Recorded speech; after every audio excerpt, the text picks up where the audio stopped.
Hi, I'm George Howard and welcome to my video about skills versus capacities for the squat and deadlift. So what do we mean by a skill? So a skill can be defined as a learned movement pattern in order to achieve a task, such as a squat or a deadlift. So a skill can be affected by affordances, how we perceive the task, and attractors, which can be considered as ingrained motor patterns. And lastly, a skill will have an optimal way for it to be performed. So what do we mean when talking about capacity? Okay, so these can be physical attributes that can affect the quality of our movements, such as a lack of mobility, variation in body mass, a lack of force production, or a lack of energy delivery, just to name a few. So what I'll be doing within this video is analysing two athletes, one showing a lack of skill and the other showing a lack of capacity when performing the optimal movement for a squat or a deadlift. So here we have athlete 1 doing a weighted squat at 30 kilos. On initial assessment, you can see that there's increased velocity during the downwards phase as opposed to the upwards phase. This could indicate a lack of control during the downwards phase. If we slow down the movement and zoom in, we can look at the movement within the ankles. As you can see here, athlete 1 does a good job for preventing her arches from collapsing and causing excessive inversion of the feet. Now if we look at the displacement of her knees, she is also doing a good job at avoiding knee valgus. These can both be good indicators that we're getting good glute activation during the movements. So now we analyse athlete 1 from a side view. As you can see, athlete 1 does a good job of maintaining her midline stability throughout the movement, however lacks depth within the squat. According to the UKSCA, the optimal depth for a squat is thighs below parallel to the floor. As you can see, athlete 1 does not achieve this. So is this a function of the athlete showing lack of skill or a lack of capacity? I then got the athlete to perform a squat with no weight to see if we could work on the range of the squat. As you can see, the squat has improved, however it is still not below parallel.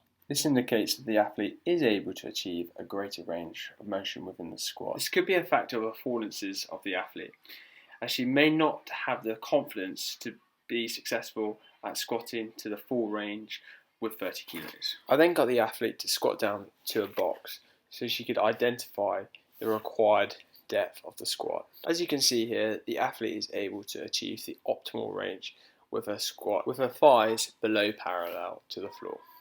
This would indicate that the athlete is limited by a lack of skill than a lack of capacity, as she is able to achieve the full range of motion for the squat. This may be a result of strong attractor states being created when lifting heavier loads and not achieving the required range of motion.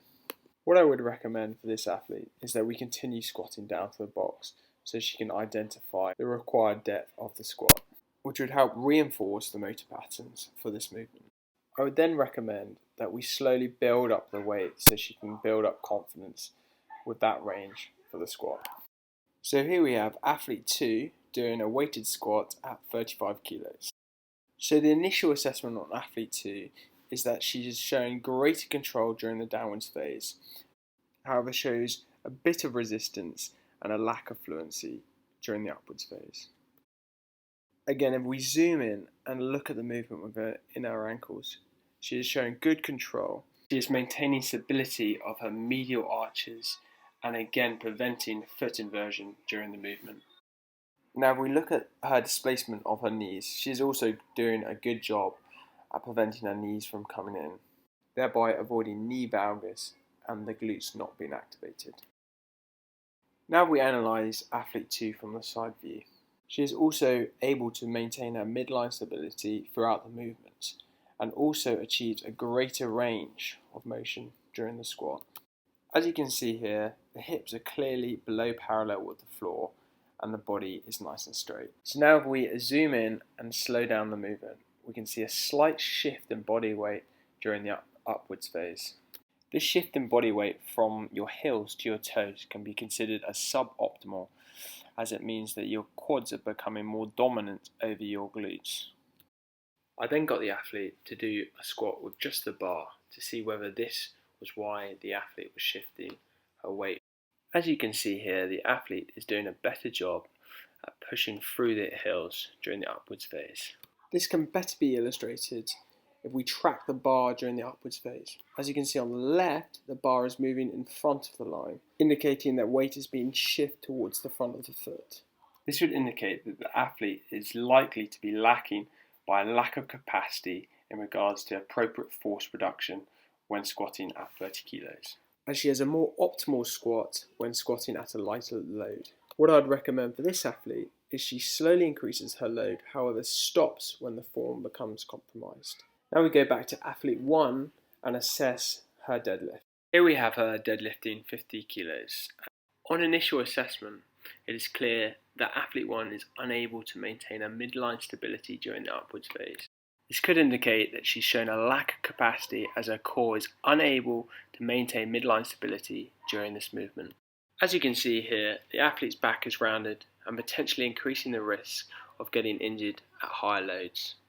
So if we look at the hips at the start of the movement, the hips are moving faster than the shoulders, therefore creating greater tension on the hamstring and therefore getting less glute activation. I then got the athlete to perform a deadlift with no additional weight, and as you can see, the midline is maintained and the hips are not leading the movement during the upwards phase. However, if we track the displacement of the bar, we can clearly see the bar moving away from the body during the downwards phase, making the movement less efficient. This is probably due to a lack of skill as opposed to capacity, as there's no additional weight. I then cued the athlete to keep the bar close and push the hips back and chest up. As you can see here on the right, the athlete does a better job at keeping the bar in closer to the body. So although the athlete's technical issues are different at different loads, it is clear that the athlete is lacking in skill as she is unable to perform the movement under a reduced load. What I would recommend for this athlete is that she continues to reinforce the motor patterns with just using the bar, and she looks at using additional core exercises to strengthen her midline stability during heavier deadlifts. Now we look at athlete 2 doing a deadlift. Here we have athlete 2 also deadlifting 50 kilos. And as you can see, she also struggles to maintain her midline stability. However, on this occasion, athlete 2 is unable to maintain her midline stability of the upper back. Here we have both athletes struggling to maintain their midline stability.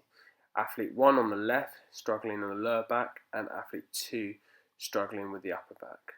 What is most likely to be happening is athlete 2 is adopting compensatory movement strategies, as the bar is too heavy for her to lift, and is therefore trying to lift the bar through her upper body as opposed to through her hips. To achieve this, you can see that her hips are the first thing to move with the lift, just like athlete 1. This is not the ideal movement pattern for the deadlift. Therefore, the athlete could be limited by a lack of skill as she is trying to lift the bar through the upper body as opposed to through the hips. I then dropped the weight down to 35 kilos to see if the athlete was limited by a lack of skill at a lighter weight. Looking at the movement in slow motion, it is clear that the athlete does a lot better job at maintaining her midline stability throughout the movement. As you can see, she keeps her chest up so that the shoulders don't become rounded, and unlike athlete 1, she is keeping the bar nice and close to her body and providing a more optimal movement pattern. Also, if you look at the hips and shoulders during the start of the movement, they are travelling at the same rate, maintaining that midline stability. Therefore, this would indicate that the athlete has the ability to perform the skill to a more optimal level. However, is limited by the capacity to deadlift 50 kilos via using the optimal movement patterns, and therefore adopts a compensatory movement strategy in order to lift the bar. What I'd recommend for athlete 2 is she slowly and progressively increases the weight without compromising her form and alters her rep range in order to build her capacity for lifting heavier weights. So in summary, it is clear that there is a strong crossover between skills and capacity. If the skill is not learned, then it will affect the athlete's capacity. And if the athlete does not have the capacity, then it will affect the quality of the skill. So it is important to first identify whether your athlete is lacking in skill or capacity with the movement. Then ensure that the skill is taught and the athlete has learnt the movement. If the athlete is still unable to perform the ideal movement pattern, then it is likely they are limited by a lack of capacity. In this case, it would be important to address this capacity issue.